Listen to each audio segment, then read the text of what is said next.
Você já acordou no meio da noite com aquela certeza gelada, bem aqui no fundo do seu peito, de que a escuridão não está vazia, que há uma forma, talvez só uma mancha, na periferia da visão, que respira no mesmo ritmo que você, mas que não tem dono? É o medo primordial, aquele que não tem dentes ou garras, mas que rói a fundação da sua crença de que você está sozinho e seguro.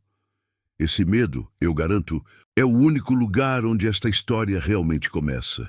Ele habita as madrugadas silenciosas, quando o mundo dorme e só restam os fantasmas de nossas escolhas. Preste atenção no que eu vou dizer agora, porque o que aconteceu nas colinas de Oaxaca em 1937 não é apenas um registro histórico, é a anatomia de um medo que você talvez já tenha sentido, sem jamais ter conseguido nomeá-lo.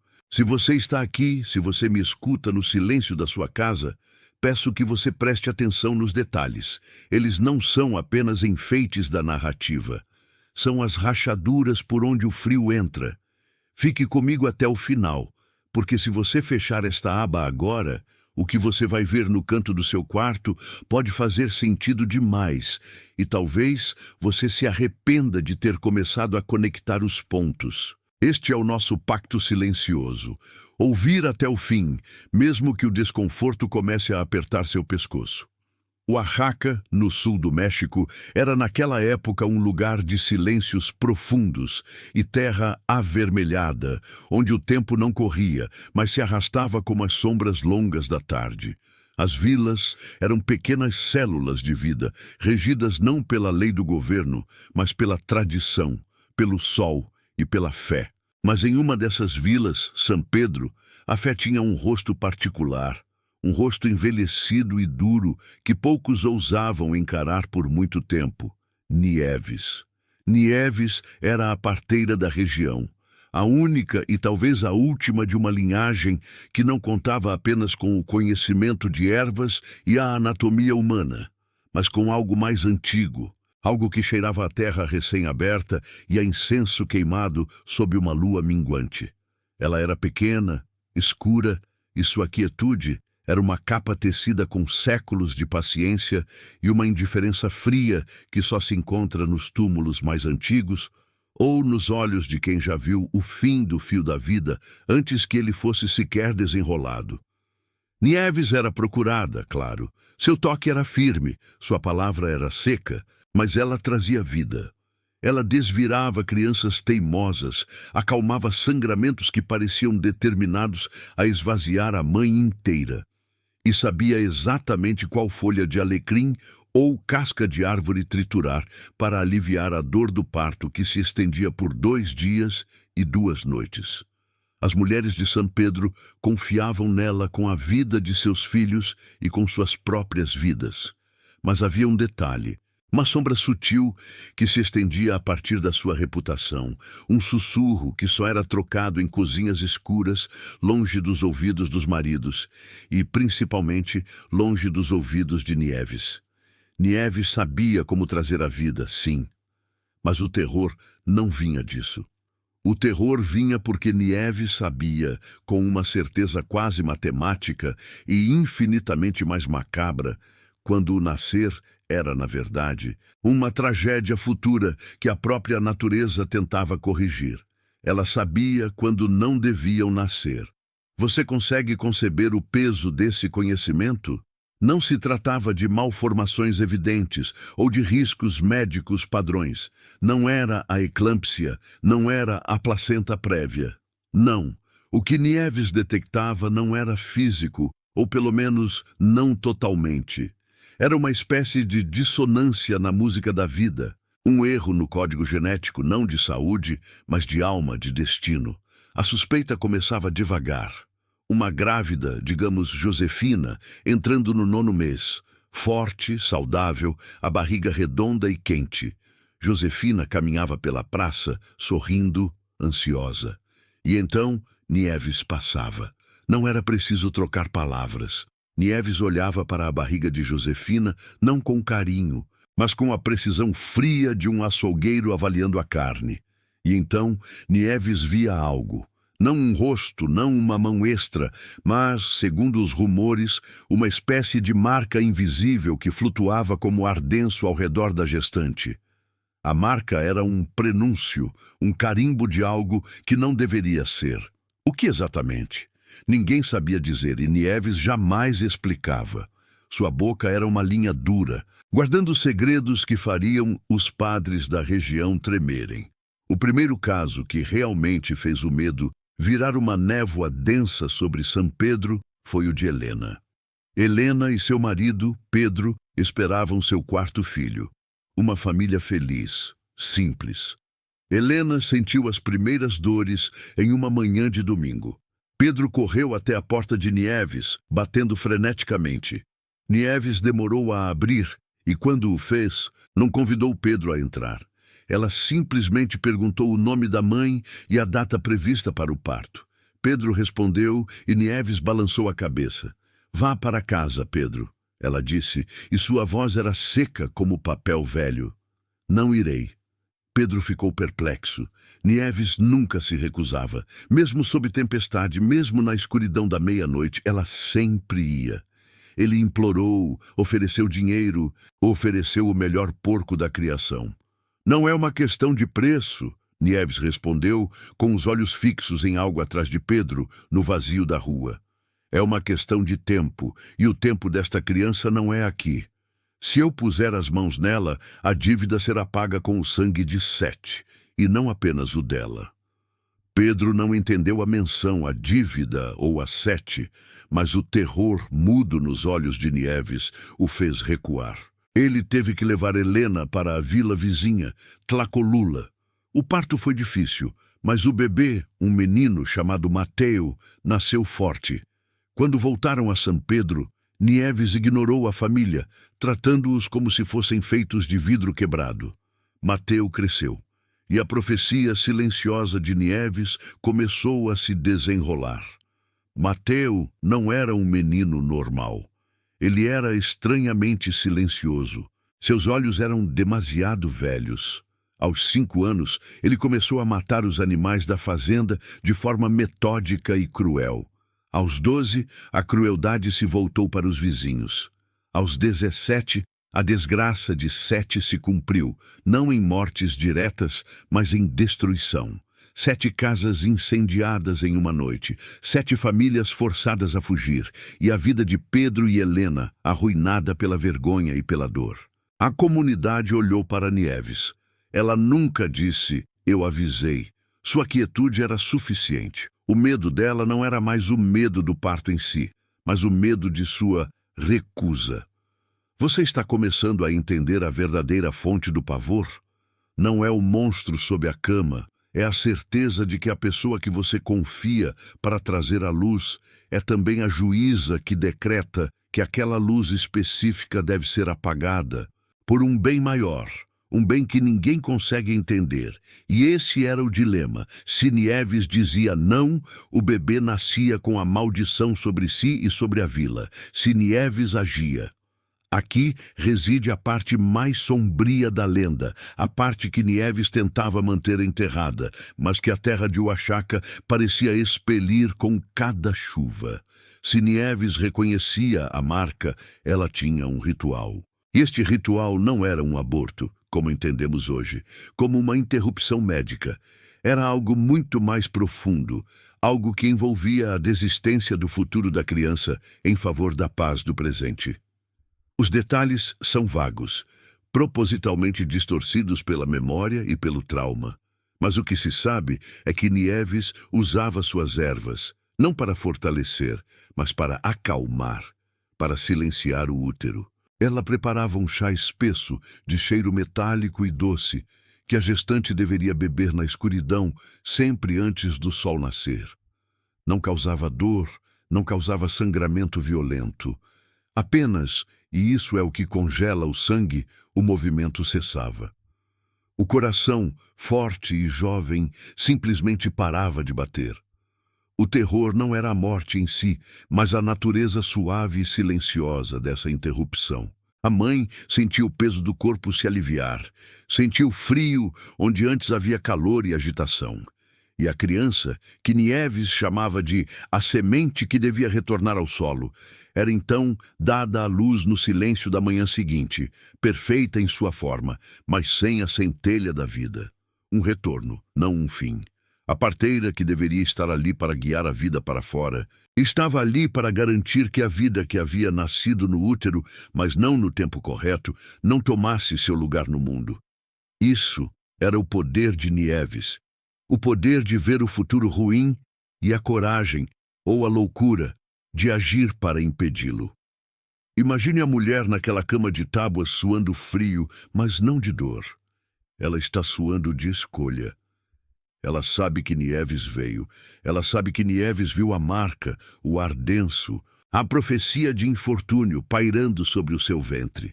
Ela sabe que tem a opção de ir para outra vila, como Helena fez, e arriscar a ruína de sua família e vizinhos, ou aceitar o chá, aceitar o silêncio e enterrar a criança não no cemitério, mas no quintal, sob a mangueira, devolvendo-a à terra de onde veio.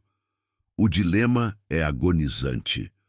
Você escolhe a felicidade momentânea de ter o filho, sabendo que ele trará a destruição, ou escolhe a paz amarga e o luto eterno pelo que poderia ter sido? É um peso moral que esmaga a alma, e é exatamente o tipo de escolha que transforma uma história simples de folclore em um pesadelo psicológico. Nieves não era uma assassina para os moradores de São Pedro. Ela era uma curadora de destinos. Ela era a guardiã do equilíbrio. O que era um fardo intolerável para o resto do mundo era para Nieves a sua função: impedir que o desequilíbrio se tornasse permanente. Se você está sozinho agora, no silêncio, sinta o peso do seu próprio destino. Será que você nasceu porque o universo estava em equilíbrio? Ou será que houve uma Nieves que simplesmente não viu a tempo a sua marca? Ou pior, será que a sua marca era invisível demais e agora ela está apenas esperando o momento certo para se manifestar e cobrar o preço da sua existência? É essa dúvida que Nieves plantava. Em 1937, essa tensão estava no auge. A história que eu quero te contar envolve a única vez em que Nieves, a parteira de destino, errou o cálculo. Ou talvez, a única vez em que o destino era grande demais para ser contido por ervas e silêncio. Era o caso de Guadalupe. Guadalupe era jovem, recém-casada, e esperava seu primeiro filho. Ela era a pureza personificada na vila. Seu marido, Ramon, era um homem honesto, trabalhador. Ninguém, absolutamente ninguém, conseguiria imaginar que a vida que crescia nela pudesse carregar a tal marca. Mas Nieves viu. Ela foi chamada na 7ª lua. Guadalupe estava sentindo dores que não eram de parto, mas de medo. Quando Nieves chegou à pequena casa de adobe, ela não acendeu as velas. Ela pediu silêncio total e se sentou na beira da cama, olhando para o rosto aterrorizado de Guadalupe. Não houve palavras por longos minutos. O único som era o grilo noturno. E se você prestasse muita atenção, a respiração de Nieves, profunda e controlada. Finalmente Nieves falou, e o que ela disse não foi sobre a criança, mas sobre o futuro que estava sendo roubado da vila. Ela não viu destruição, como no caso de Mateu. Ela viu o vazio. O tipo de vazio que deixa um buraco na realidade. Esta criança, Guadalupe, Nieves sussurrou, e o sussurro carregava a secura do deserto. Ela é um poço. Tudo o que for bom, tudo o que for sólido, tudo o que for fé, será engolido por ela. Você a terá. Mas em 10 anos, nada mais restará de São Pedro. O tempo vai se dissolver. Apenas o vazio permanecerá. Guadalupe começou a chorar, um choro mudo e desesperado. Ramon, parado na soleira da porta, queria intervir, queria gritar que aquilo era superstição, que a parteira estava velha e louca. Mas ele estava paralisado pelo olhar de Nieves. Era um olhar que não via a casa, mas as ruínas de uma civilização milenar. Nieves se levantou, caminhou até o fogo e começou a preparar a infusão. Os ingredientes eram conhecidos pelos seus vizinhos, mas o modo como ela os combinava era um segredo terrível. A pétala seca do cempasúchio, que chama os mortos, a raiz de maracujá para acalmar, e algo que ela raspava de uma pedra negra que guardava sob a terra. O cheiro começou a se espalhar pesado, doce e terrivelmente final. Guadalupe, no entanto, tinha uma fé diferente da de Helena. Ela tinha uma resistência que vinha de uma crença fervorosa na bondade do seu Deus, e ela se agarrou a isso. Enquanto Nieves triturava os ingredientes no pilão, o som seco e repetitivo era a contagem regressiva para a morte silenciosa. Guadalupe olhou para a barriga. Ela sentiu um pequeno chute, um movimento vigoroso que parecia responder ao ritual de Nieves com desafio. E naquela hora, a jovem Guadalupe tomou uma decisão que Nieves nunca havia encontrado em seus 40 anos de ofício. Não, Guadalupe disse, sua voz fraca, mas carregada de uma convicção que silenciou até o grilo noturno. Eu não vou beber, não vou entregar meu filho ao vazio. Nieves parou o pilão. A parteira virou-se lentamente e, pela primeira vez, havia algo além de indiferença em seus olhos. Havia um cálculo complexo, a perplexidade de um cientista diante de uma reação química impossível. Você não entende a extensão da sombra, Guadalupe, Nieves advertiu, a voz baixa, quase um ronronar perigoso. Esta criança não terá vida, mas fome. E ela será insaciável. Você a ama agora, mas o preço será mais alto do que o seu amor pode pagar. Guadalupe apenas fechou os olhos e apertou a barriga. Ela escolheu a incerteza do horror futuro em vez da certeza do luto imediato. Uma escolha de mãe, talvez, ou uma negação cega do destino.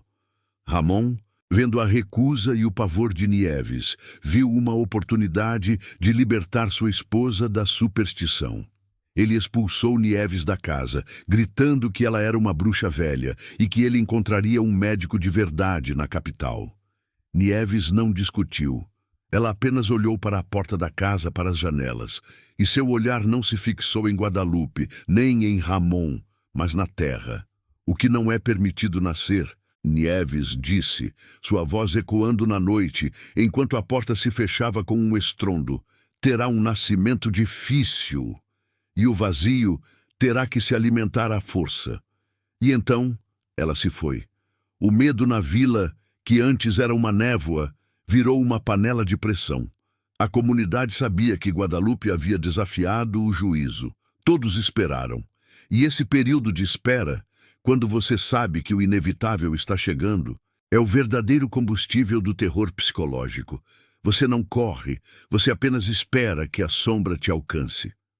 Guadalupe, livre da presença opressiva de Nieves, tentou seguir a vida, mas o silêncio da noite, que antes era apenas paz, agora era preenchido pela voz não dita de Nieves, uma advertência constante. Ela começou a sentir o bebê se mexer menos, mas quando se mexia, era um movimento que não era de prazer ou conforto, mas de necessidade, uma fome. E essa fome se manifestou de uma forma que ninguém poderia ter previsto. Nasceu em uma noite de tempestade, o nascimento mais difícil, mais longo e mais sangrento que São Pedro já havia visto. E o que veio ao mundo naquela madrugada não era exatamente o que Guadalupe esperava. E o que veio com ele, essa é a parte que você deve guardar. É o detalhe que Nieves sabia. O nascimento de algo que não deveria ser era apenas o primeiro passo para a sua permanência. O terror de 1937 não era a morte. Era a certeza de que algo havia nascido e que agora não poderia mais ser desfeito. Se você sentiu um calafrio enquanto eu falava, e se você está se perguntando sobre a sua própria origem, então esta história é para você. Não aguarde só para si. Compartilhe com alguém que você sabe que não deve assistir a isso sozinho. E me diga nos comentários, se for seguro, se você já ouviu um silêncio que parecia ter um peso próprio. O nome da criança de Guadalupe era Josefina, e ela não trouxe a felicidade, mas sim uma fome impossível de saciar.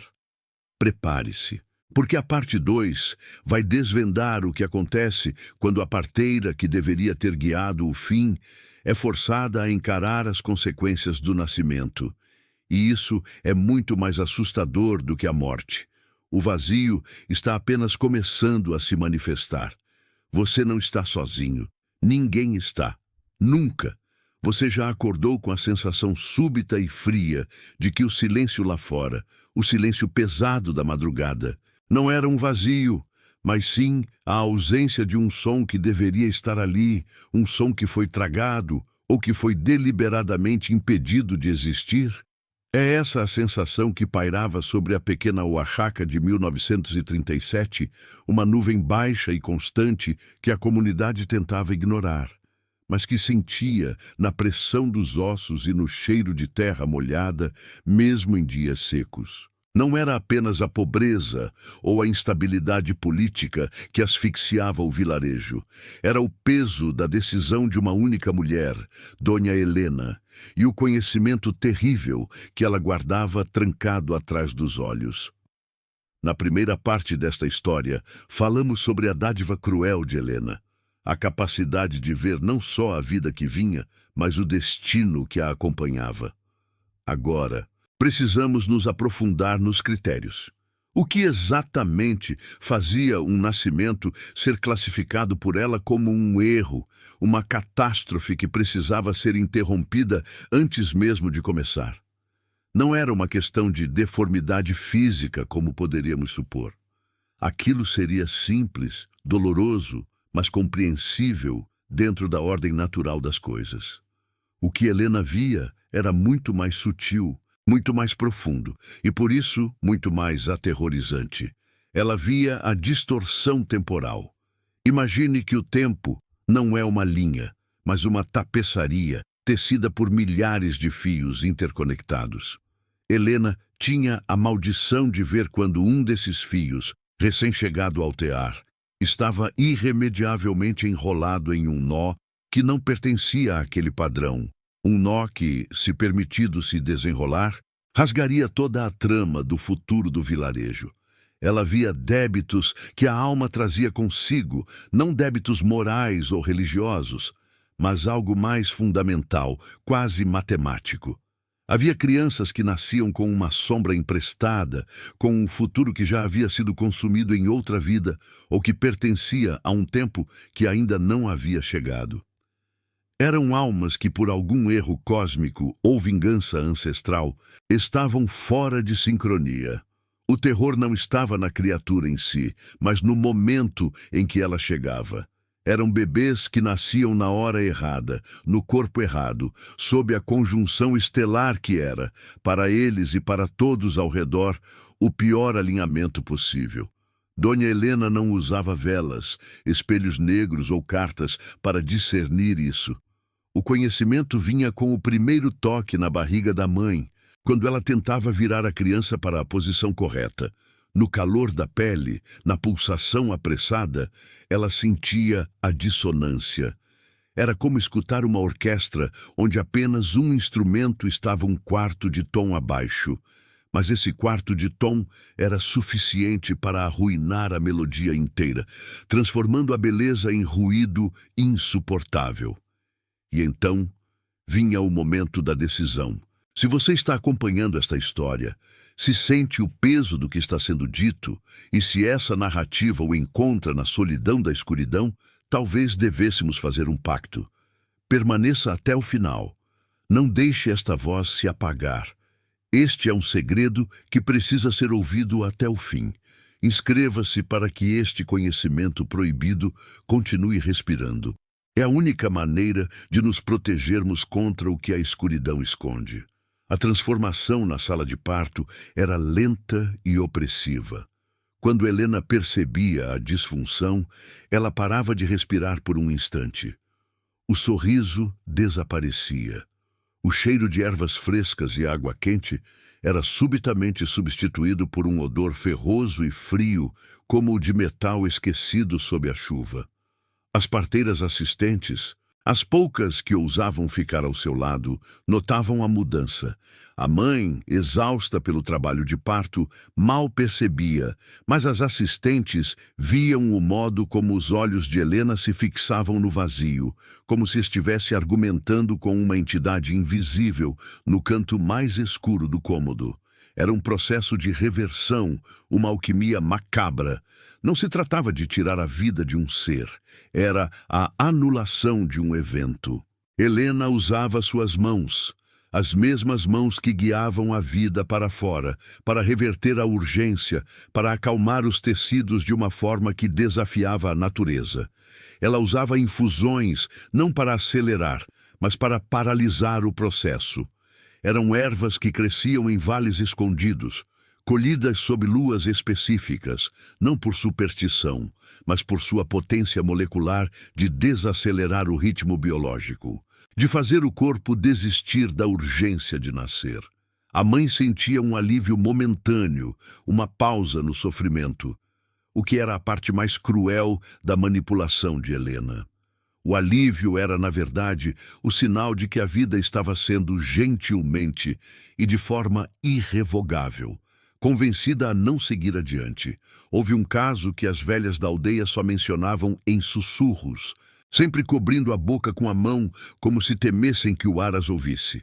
O caso de Micaela. Micaela era uma jovem forte, de riso fácil. Seu parto estava sendo longo, mas normal. Helena estava lá, supervisionando tudo, calma, falando com a criança, incentivando a mãe. Até que, no pico de uma contração, Helena tocou o ventre de Micaela e seus olhos se encheram de pânico. Não era pânico de que a mãe morreria, mas pânico da vida que estava prestes a surgir. Segundo a única assistente que sobreviveu àquela noite e conseguiu manter a sanidade, Helena recuou, tirou as mãos e começou a chorar em silêncio, lágrimas grossas e mudas que escorriam pelo seu rosto austero. Ela não rezou. Ela não pediu ajuda. Ela simplesmente disse, com uma voz rouca que parecia vir da própria terra: "Este não pode vir. Ele trará a fome para a água e o fogo para o sono. Ele trará o passado para o presente e desfará o que foi feito em paz." Helena trabalhou por horas para desfazer o parto. Micaela, sedada pelas poções que Helena lhe dava para aliviar a dor, entrava em um estado de dormência dolorosa. O que nasceria, não nasceu. A vida, dizem, simplesmente recuou, desfez seu caminho e o ventre de Micaela ficou vazio novamente. Para o mundo foi um aborto espontâneo, uma tragédia triste e comum. Mas quem esteve lá sabia que não houve espasmo, nem sangramento excessivo, nem a violência de uma perda. Houve apenas o silêncio e o recuo. A consequência para Helena era imediata e íntima. Cada interrupção a pesava não como culpa, mas como uma terrível responsabilidade. Ela estava desafiando o ciclo, garantindo a sobrevivência de um grupo em troca da ira de forças que governam o nascimento e a morte. O que ela impedia de nascer não desaparecia. Apenas se transformava em uma ausência, uma lacuna na realidade que, ela sabia, seria preenchida por algo mais sombrio. Helena vivia sob constante vigilância. Ela não via fantasmas, mas via sombras sem dono. Ela via vultos que se moviam contra o fluxo do vento, e o silêncio da noite em sua cabana não era descanso, mas uma armadilha. Ela tinha a convicção de que aquilo que ela impedia de vir à luz estava agora à espreita, esperando o momento de sua fraqueza para cobrar o preço. Não apenas o preço dela, mas o preço de toda a comunidade que ela secretamente protegia. E se você já sentiu um peso no peito que não era seu, se alguma vez você soube com uma certeza fria e irracional que algo não deveria ter acontecido, mas aconteceu, se sentiu que a ordem das coisas foi invertida, comente aqui uma palavra simples, como "eu ouvi" ou "não estou sozinho". É importante que saibamos que essa sensação é compartilhada. E compartilhe esta história com alguém que não deve assistir a este vídeo sozinho. A solidão é o alimento desses segredos. O fardo de Helena era tão grande que ela começou a se isolar. Ela parou de ir à igreja, não porque tivesse perdido a fé, mas porque sentia que sua presença profanava o espaço sagrado. Seus métodos, seus segredos eram uma forma de liturgia invertida, um sacrifício ao caos para preservar a paz. Ela era a guardiã do abismo. O que consumia Helena não era o ato de impedir o nascimento em si, mas o medo de ter errado. E se o critério estivesse falho? E se aquele bebê específico não trouxesse a fome para a água, mas fosse, na verdade, o único capaz de trazer a chuva durante a seca? A dúvida era sua companheira mais cruel. A comunidade, é claro, não sabia dos detalhes, mas sentia a aura de mistério e temor que a envolvia.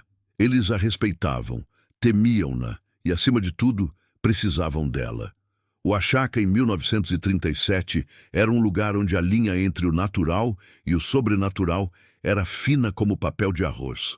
Para eles, Dona Helena era a ponte entre a vida e o mistério, e se a ponte exigia sacrifícios silenciosos para permanecer de pé, que assim fosse. Houve outro caso, ainda mais inquietante, que revela a intensidade do que Helena enfrentava. O caso de um menino chamado Mateu, que nasceu perfeitamente saudável. Helena não viu nada de errado com ele. Seu nascimento foi rápido, alegre, sob um céu limpo. Mas ao lavar a criança, ela percebeu uma pequena marca na planta do pé esquerdo de Mateu. Uma mancha escura que parecia a ponta de uma agulha queimada, um pequeno ponto de escuridão absoluta. Ela ignorou a mancha. A criança estava bem, o destino parecia claro. Mas à medida que Mateu crescia, a mancha não desaparecia. Ela se movia lentamente, milímetros a cada ano, subindo pela perna. E mais perturbador do que a mancha era a incapacidade de Mateu de se conectar com o mundo. Ele não era deficiente. Ele apenas parecia sempre estar olhando através da realidade, como se seus olhos vissem o avesso de tudo. Ele era um menino silencioso, que trazia consigo um silêncio maior. Helena começou a observar Mateu secretamente. Ela se perguntava se a mancha era o preço por uma das interrupções anteriores, uma marca que o vazio havia deixado em alguém que deveria ter nascido, mas que, por erro ou design, havia se prendido a Mateu. Ele era a prova de que o que ela impedia de vir à luz não era totalmente extinto, mas apenas redirecionado. Ele era um hospedeiro involuntário de uma ausência. A mancha no pé de Mateu era a manifestação física do seu erro. Ela não soubera reconhecer a disfunção a tempo. A criança não carregava um futuro catastrófico, mas era a prova viva da vingança do tempo. Seus movimentos eram lentos, seus passos nunca deixavam um eco. Ele era uma criança que parecia absorver a luz ao seu redor. Este foi o ponto de virada para Helena. Ela entendeu que não bastava impedir que o mal viesse. Era preciso impedir que ele deixasse rastros. A sua falha com Mateu a fez perceber que o preço do seu trabalho estava aumentando.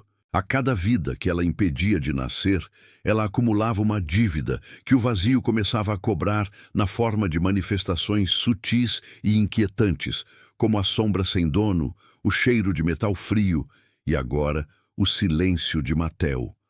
A cabana de Helena tornou-se um refúgio e uma prisão.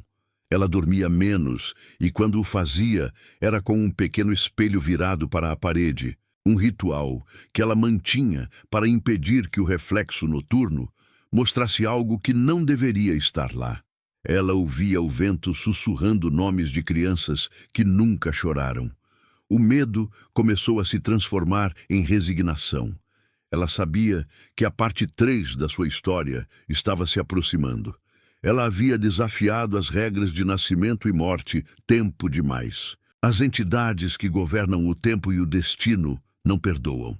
E o vazio, Aquele lugar de onde ela puxava de volta as almas que não deviam vir, estava começando a empurrar de volta, exigindo não apenas a vida que ela havia negado, mas a vida da própria Helena.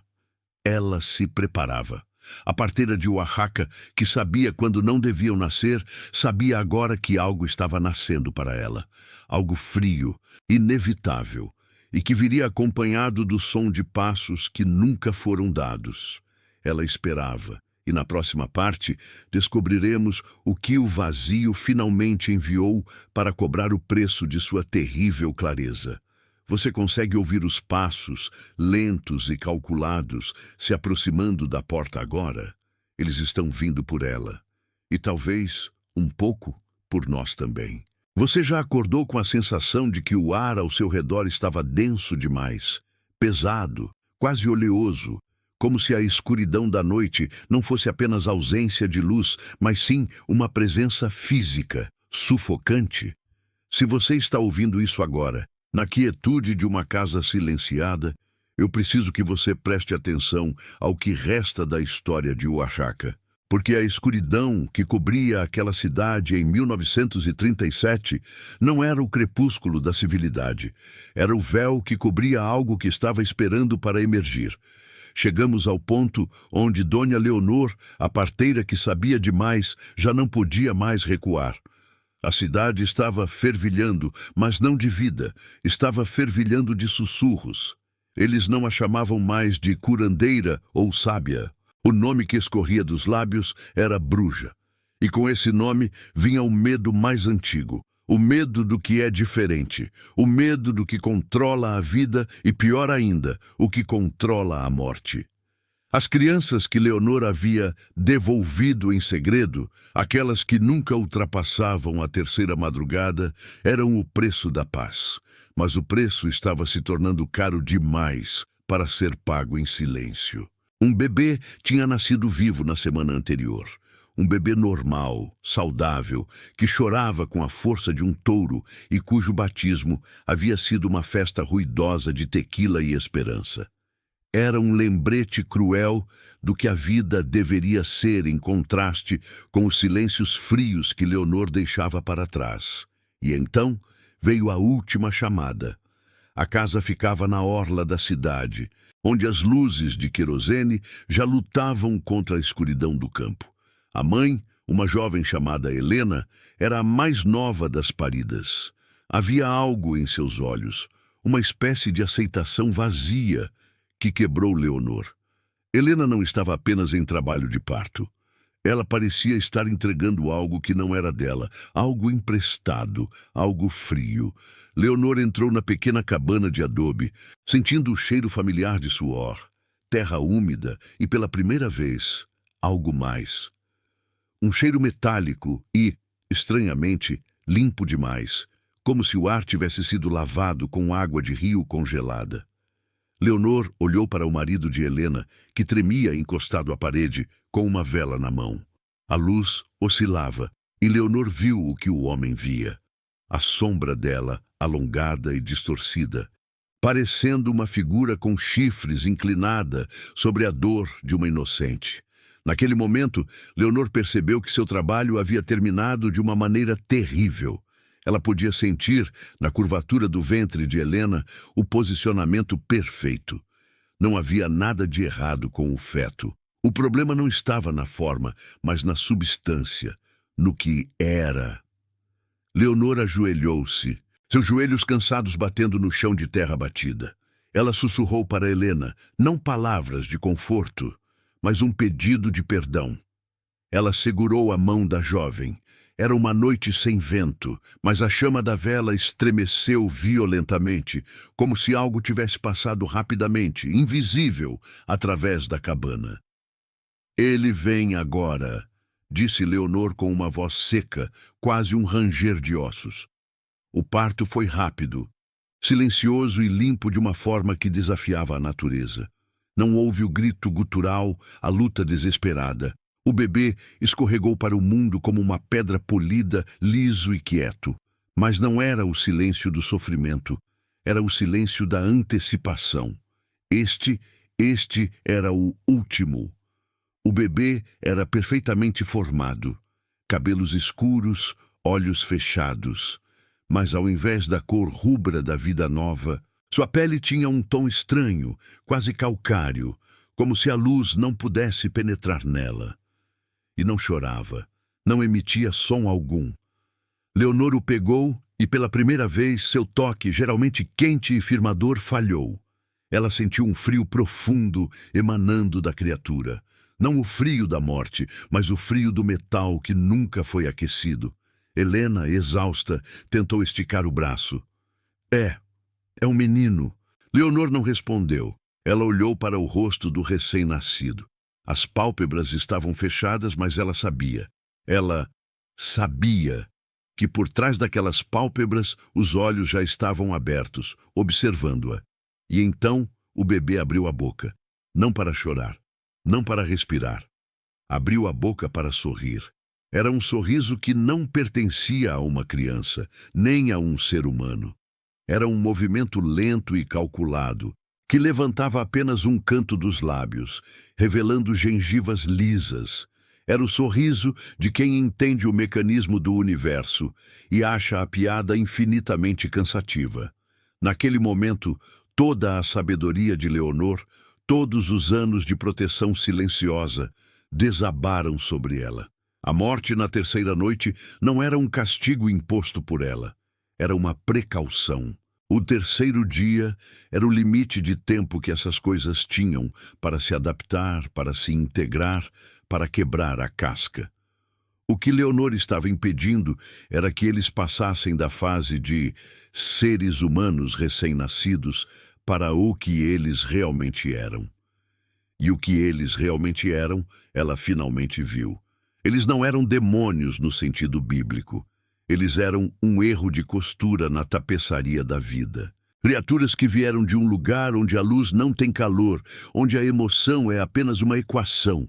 Eles vinham para observar, para aprender e para lentamente, silenciosamente, tomar o lugar daqueles que deveriam ter nascido. E o último havia chegado. O marido de Helena soltou um grito abafado e deixou a vela cair. A luz se apagou, mergulhando a cabana em uma escuridão total.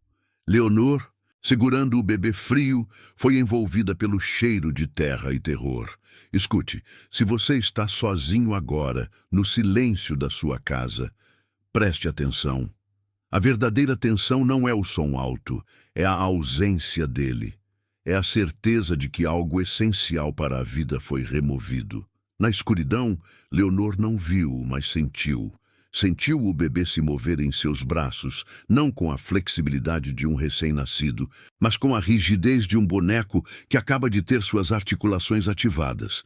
E sentiu, através do contato da pele fria, a mente da criatura, uma vastidão gélida de cálculo e desinteresse, pontuada por uma única, clara intenção: a permanência. Naquela noite, Dona Leonor falhou em seu juramento. Não por escolha, mas porque o peso daquele outro era muito grande. Ela não conseguiu levantar a mão, não conseguiu usar suas ervas, nem seu conhecimento. Ela ficou paralisada, presa no pavor silencioso de ter olhado diretamente para o que estava por trás das estrelas. O grito de Helena veio logo depois, não de dor do parto, mas de um horror maternal primordial. O marido correu para buscar ajuda, tropeçando na porta. Quando a primeira lanterna chegou, trazida por vizinhos curiosos, a cena era de horror mudo. Leonor estava sentada, encostada à parede, ofegante. O bebê, o último, estava agora embalado nos braços de Helena, que chorava não por amor, mas por uma compreensão visceral e instantânea do erro que havia parido. E o bebê olhava. Seu sorriso havia sumido. Ele apenas observava os vizinhos, os olhares, o pânico que começava a se formar. Ele não precisava chorar para comandar a atenção. Sua presença era em si um decreto. A notícia se espalhou como fogo seco. O bebê de Helena não era como os outros. Ele viveu o terceiro dia. E no quarto dia, ele ainda estava lá. E ele não estava sozinho. Leonor não teve tempo de se explicar. Não havia palavras para descrever o que ela havia visto, para explicar que o seu crime era, na verdade, sua maior defesa. Os moradores de Oaxaca, cansados do medo inexplicável e procurando um rosto para culpar pela escuridão que sentiam, encontraram em Leonor o bode expiatório perfeito. As histórias que ela havia tecido, as mortes misteriosas dos recém-nascidos, o cheiro de incenso e ervas amargas, tudo se somou para uma única, irrevogável conclusão. Ela estava sacrificando as crianças. Ela era a bruxa que roubava a vida jovem para alimentar sua própria longevidade ou para fazer um pacto com algo antigo nas montanhas. O dia da sua prisão foi um evento silencioso. Não houve gritos raivosos, apenas uma procissão sombria de rostos fechados, carregados de medo e traição. Ela foi levada, não pela polícia, mas pelos homens mais velhos da comunidade, aqueles que haviam confiado nela, aqueles cujas esposas ela havia ajudado. Ela não resistiu. Ela sabia que este era o clímax, o preço final de manter o véu. Enquanto a arrastavam pela rua principal empoeirada, Leonor olhou para uma janela. E lá, no escuro, segurado pela mãe assustada, estava o último. Ele não estava chorando nem se debatendo. Ele estava parado, observando-a ir. E ele levantou a mão minúscula, fazendo um aceno lento, quase majestoso. Não era um adeus, era uma saudação. Era o reconhecimento de que, agora que a guardiã estava fora do caminho, o campo estava livre. Leonor foi levada para uma pequena cela escura no limite da cidade. A noite caiu pesada e úmida. Ela não estava com medo da morte. Ela estava com medo do que estava por vir para Oaxaca. Ela havia perdido. O mal que ela tentou conter havia se instalado. E é aqui que o horror se torna íntimo, se torna palpável. Se este silêncio é já pesado demais para você, lembre-se que o verdadeiro peso do segredo só é sentido no final. Mantenha a respiração. Fique aqui. E se você ainda não o fez, faça esse pacto silencioso de se juntar a nós. É preciso coragem para olhar para o abismo, e você vai precisar dela para o que vem a seguir. Na cela fria, Leonor tentou rezar, mas as palavras pareciam vazias. Ela não precisava de perdão humano. Ela precisava de uma proteção que os homens não podiam lhe dar. Amanhã nunca chegou para Dona Leonor.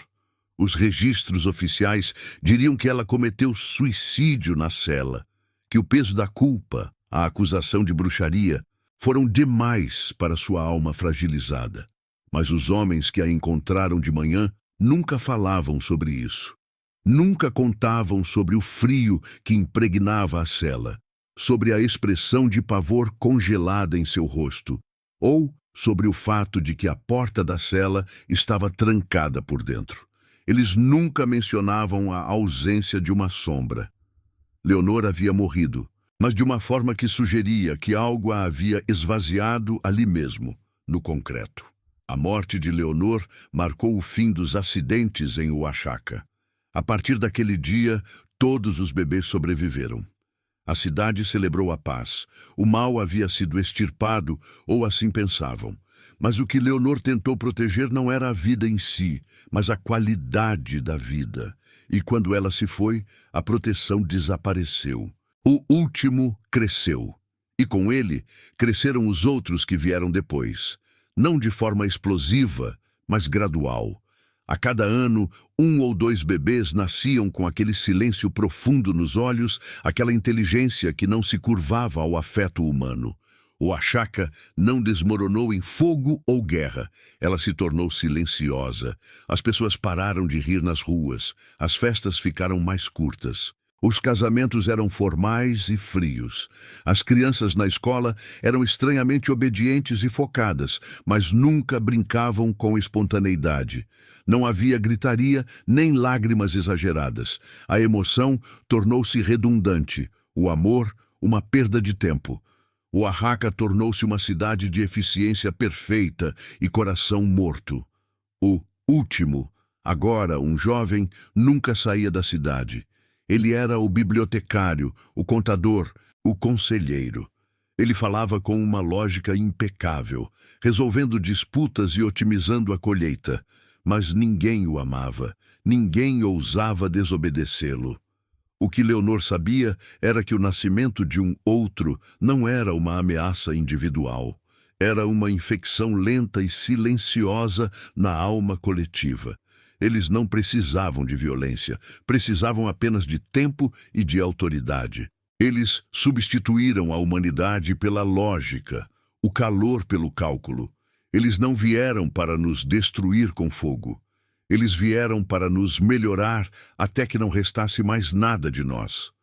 Pense nisso agora, enquanto você se move pela sua rotina.